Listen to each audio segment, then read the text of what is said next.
கனம் பண்ண வேண்டும், நம்முடைய இன்லாஸ் எப்படி பார்க்க வேண்டும்ன்றது உங்க வாழ்க்கை கற்றுக் கொடுக்கணும். ஆண்கள் உங்கள் வாழ்க்கை உங்க மகனை உருவாக்கணும். அவன் சொல்லுங்களேன், இதுக்கு பலமே ஆவியானவர்தான். இதுக்கு பலமையாதான். அதனால எந்த இடத்துல இருந்தாலும் ஊரே அவங்க வேற மாதிரி பார்த்தாலும் நம்ம கொஞ்சம் நிதானம் ஆனோம்னா அவர் அலெக்சன் ஒரு அற்புதமான உதாரணம் சொன்னாங்க. மைண்டு பைப்புன்னு புரியுதா? பைப்பு.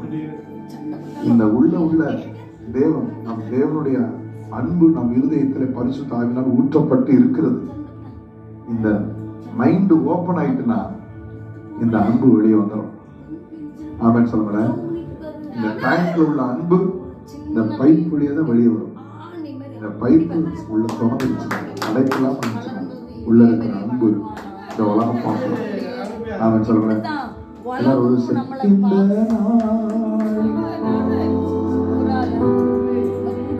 ஆவியானவரே உங்க ஆவியானவரே எந்த